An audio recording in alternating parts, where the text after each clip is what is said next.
Oh, my bad. Hey guys, Coach Pillowfist here, and I got Jose with me here. Today we're going over Manny Pacquiao's sneaky little rear-handed angle cutting thingy. I don't know what it's called. Now this works fantastically in southpaw versus orthodox situations, whether you're a southpaw fighting an orthodox or an orthodox fighting a southpaw. Now the most recent notable example of this is Gervonta Tank Davis. He used it against Rolando Romero, but he kind of got this technique from Manny Pacquiao, who's the original of this technique. But the difference between Tank Davis and Manny Pacquiao is Tank Davis usually utilizes this from against the ropes with these big power punches coming in on him. So he uses this as like a counter punch. In contrast to that, Manny Pacquiao is more of a pressure fighter. So he's moving forward and pressuring these guys and using this technique to overwhelm them. So let's first talk about the footwork. I want my lead foot to step simultaneously with my rear-handed punch. So I'm gonna punch and I'm gonna step with my lead foot. Just like that. I'm gonna pivot out. All right, so I'm gonna step and then I'm gonna pivot out. Or if I do the double step, bow, bow, just like that. Alright, and I like to do the double step because it covers more ground, it covers more distance. Almost like you're throwing a double jab, right? When I double jab, right, I double step. It's the same exact thing. It's almost like a double jab.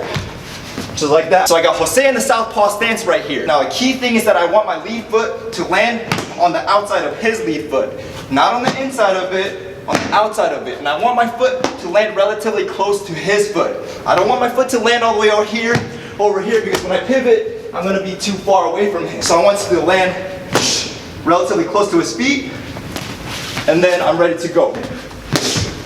And I'm gonna go. Now there's two ways that you can utilize this. One is when the opponent is advancing forward onto you. So Jose's gonna be advancing forward onto me, and then I'm going to kind of like counter punch him on the way in. Just like that, one more time. Right? Just like that. So you gotta time it when he's coming in. That's kind of like the way that Gervonta Tank Davis set up Rolly Romero. Now the next way is if you're advancing forward onto them. Kind of like the way that Manny Pacquiao does it, right? So I'm gonna be advancing forward onto him. Just like that. So I'm over here.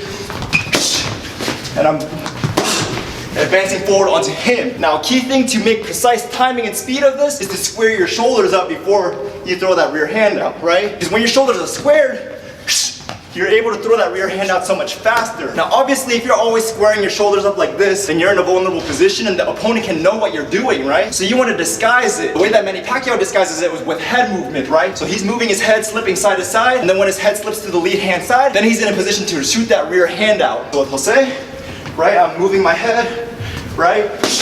And then you see when I slip to my lead hand side, that's when I'm in the ultimate position. And then lastly, to finish off the maneuver, you can turn the opponent, right? So slowly, I'm gonna go, and then I'm gonna turn him, all right? Again, I'm gonna go, and then I'm gonna turn him. So as an example, I'm gonna have Jose kind of give me some resistance, give me some pressure. So kind of like we're sparring, right? Let's spar a little bit, so, right? So I'm throwing, right? Yeah, so.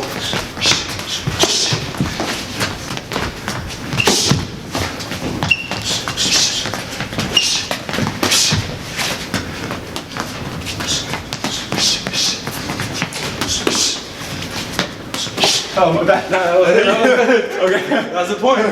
And a quick thing that I forgot to point out is the defensive measure that you take to slip your head to the side as you throw that punch, and then he's gonna turn the corner. So again, he's gonna slip his head off to the side and then turn the corner. Again, slip and then turn the corner. Because if he doesn't slip and get his head off the line, then he's gonna run right into that hand, right?